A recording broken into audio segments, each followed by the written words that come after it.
back to Use It or Lose It, where I help you keep food out of the landfill and get every penny out of your food dollar.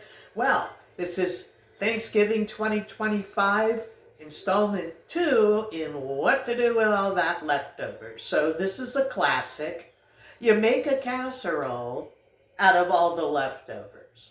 Just a matter of putting layers of stuff into a baking dish and then baking it. Oops, which reminds me, gotta turn the oven on.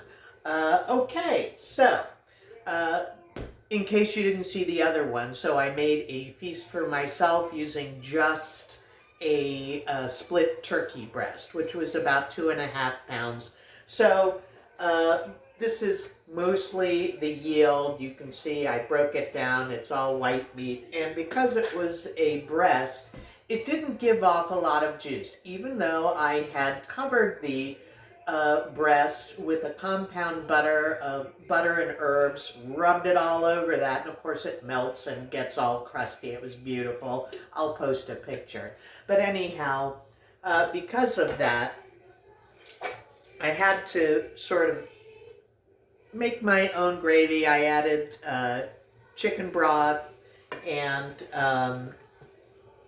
some other stuff, you know, made a cornstarch slurry, and was able to make enough gravy not only for my serving as Thanksgiving dinner, but also to have a little bit left over. So what I'm going to do is I'm going to take that little bit of gravy and I am melting it with cream cheese because we're going to make a creamy layer. So we're going to start with my tiny little casserole because I don't have a lot of the ingredients.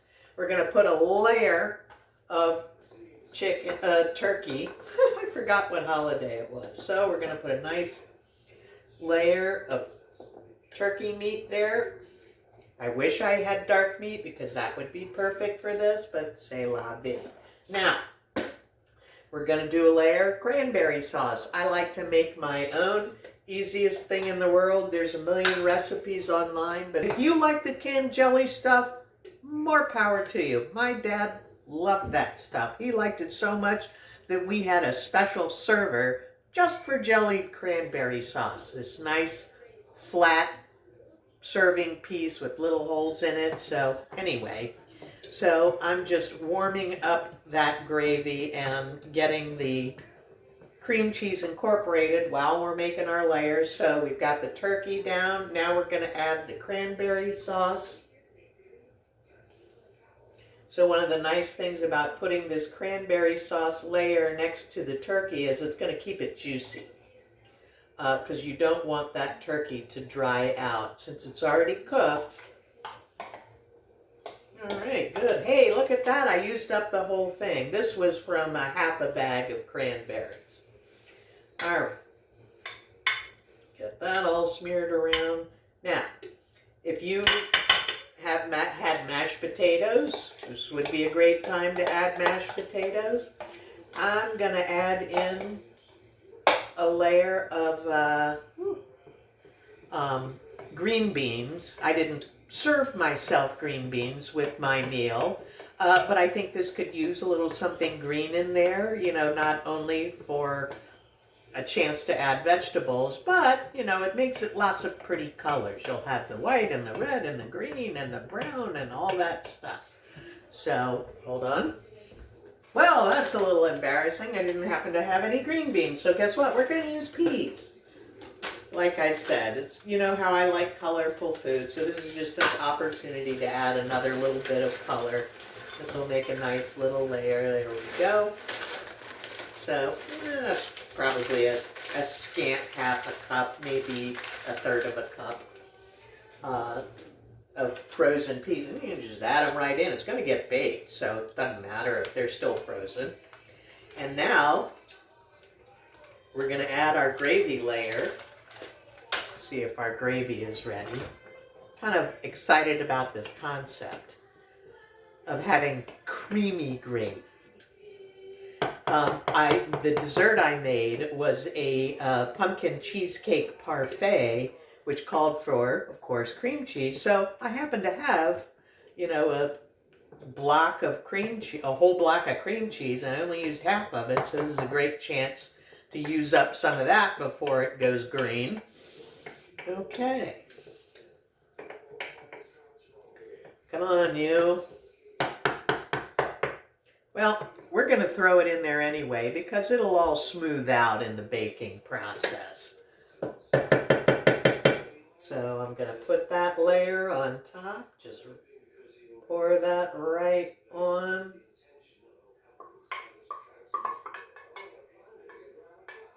Smells so good.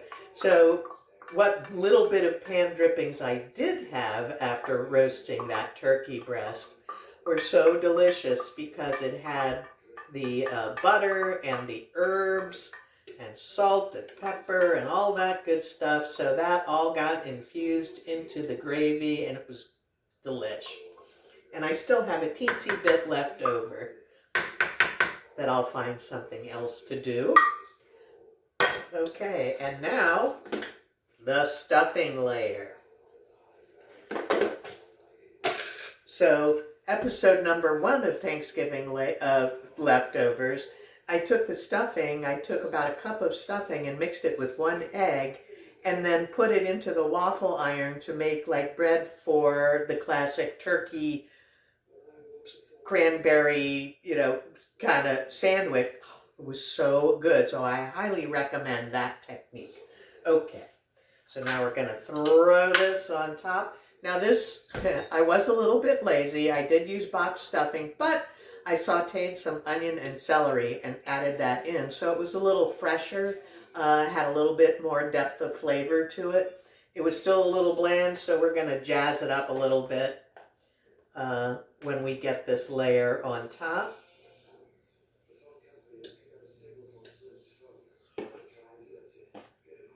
And look at that, perfect. Wow, it looks like I may only get 2 episodes out of my leftovers because now all I got left is some turkey and some more cranberry sauce. I made 2 different batches. Okay. That.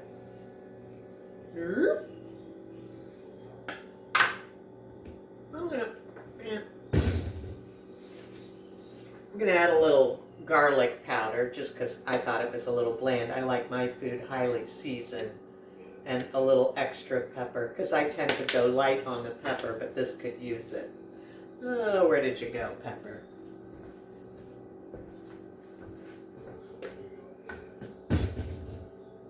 Then we're going to cover this with tin foil for the first, 15 minutes or whatever. And then we'll take the tin foil off to crisp up that layer. Hey, how's that for timing? My oven is now up to temp.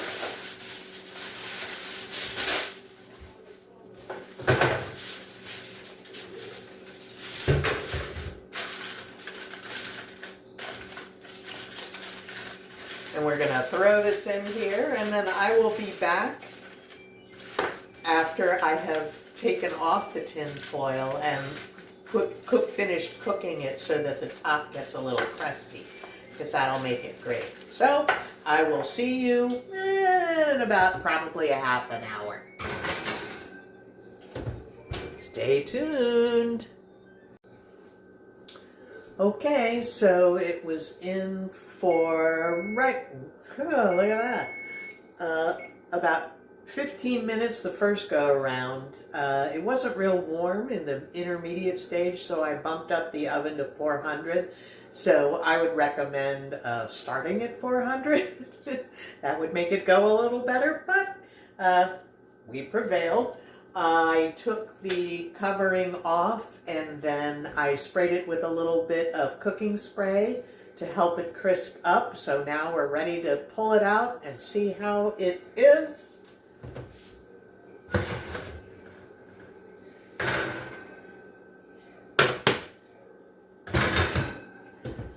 The great thing about this casserole is you can pretty much throw in whatever you want of your leftovers. Did you have corn? Throw corn in there. Did you have mashed potatoes? Throw the mashed potatoes in there. Green bean casserole? Even better. So we're going to give it a little taste.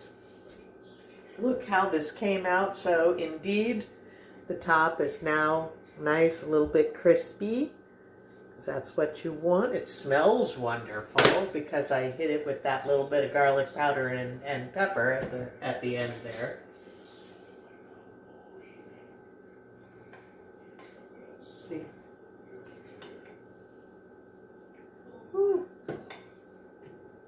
Trying to get a little bit of everything there. So here's a forkful, so you can see we've got the green of the peas, the turkey, there's some cranberry sauce peeking in there. I can see how the gravy, whoops, ow, ow, ow. Oh my God, this is really good.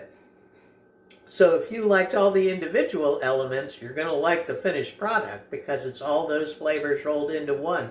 And adding that cream cheese to the gravy gave it this wonderful kind of creamy covering. So imagine, if you will, making a casserole with cream of mushroom soup, or cream of chicken.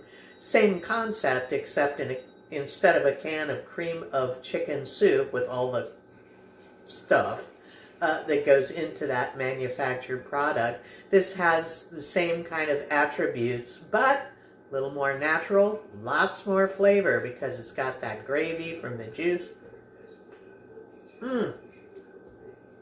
Delicious. Because it's got, the cranberry sauce had warm spices, so cinnamon, a little bit of allspice, so that kind of brings the whole thing together. I couldn't be happier with this. So congratulations, that's number 2. And shortly coming up, I'm not going to be demonstrating recipes, but I am going to talk about all the things you can do with your leftover turkey, because that's usually what you have the most of. So that's it for now, and I'll see you in the next video. Bye!